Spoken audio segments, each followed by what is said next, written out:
Ilios Kotsou. Alors, Ilios, ça veut dire soleil en grec contemporain. D'origine allemande et grecque, et j'habite à Bruxelles depuis une trentaine d'années.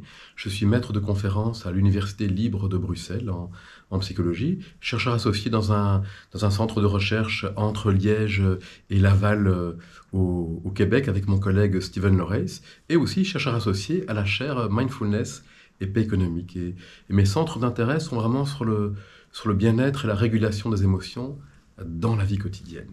Qu'est-ce qu'on peut faire, vous, moi, nous, pour trouver un plus grand équilibre de vie dans un monde où tout s'accélère et où souvent l'environnement n'est pas des plus favorables au bien-être. Et essayer de comprendre un peu comme on veut comprendre c'est quoi l'ingrédient actif d'une molécule, d'un médicament, c'est quoi l'ingrédient actif d'une intervention qui nous permet d'aller mieux. Alors, la pleine conscience, il y a des définitions très très classiques, ceux de John Kabat-Zinn qui portait attention instant après instant, sans jugement, au moment présent. Mais on pourrait dire de manière très très simple que la pleine conscience est en même temps une forme de pratique, un entraînement de l'esprit qui nous amène à mieux connaître notre propre esprit. Il est tellement important, à trouver un plus grand équilibre, on va dire, une plus grande stabilité attentionnelle et émotionnelle. À quoi est-ce que je porte attention? Comment je porte attention?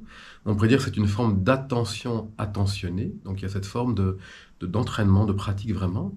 Et puis on peut dire aussi que la pleine conscience est une expérience qu'on peut faire au quotidien, d'attitude de présence ouverte à la vie, mais que chacune connaît, devant un coucher ou un lever de soleil, sous la voûte étoilée ou en écoutant un très beau morceau de musique à côté d'une personne qu'on aime.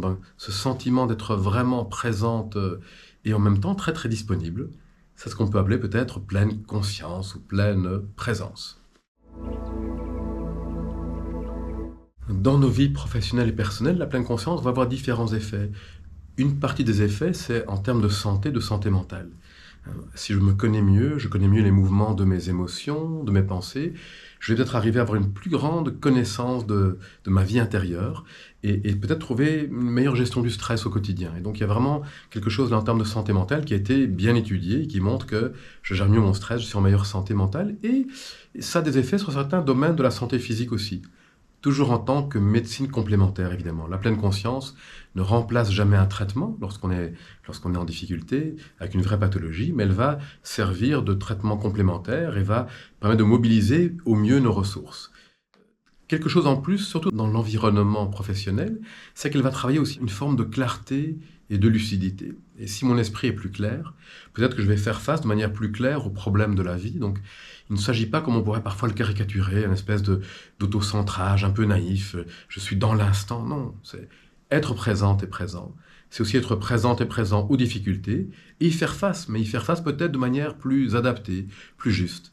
Elle va travailler, somme toute, une certaine forme de flexibilité qui va nous permettre de mieux nous adapter aux circonstances de la vie. Et lorsque la vie est bonne et douce avec nous permettre peut-être de mieux savourer et de ne pas attendre que le bonheur s'en aille avant de prendre conscience qu'il était là. Est-ce que c'est facile ou difficile? Je crois que déjà il faut une petite distinction entre simple et facile. C'est pas facile, non, mais c'est très simple et donc il ne faut pas un niveau particulier, il n'y a pas de niveau 2, il n'y a pas un secret qui est caché là.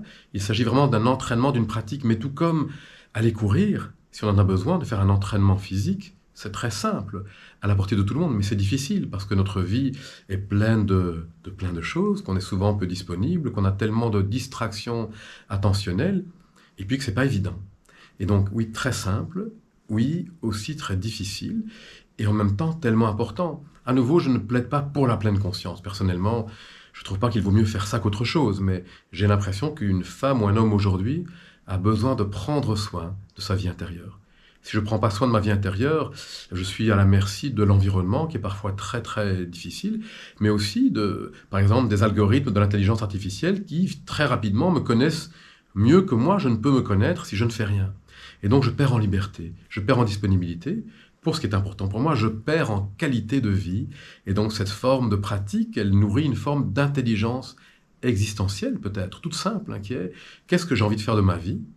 Et de le faire comme je peux, avec les limites de mon quotidien.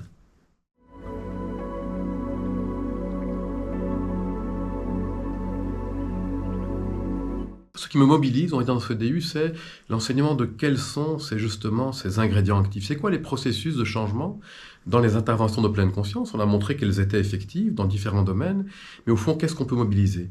Et ça me semble très intéressant dans ce domaine qu'on appelle maintenant les processus transdiagnostiques. On peut se rendre compte qu'il y a certains facteurs, comme éviter mes émotions ou les accepter, qui sont présents dans différentes pathologies émotionnelles et qui peuvent nous aider à aller mieux dans différents contextes.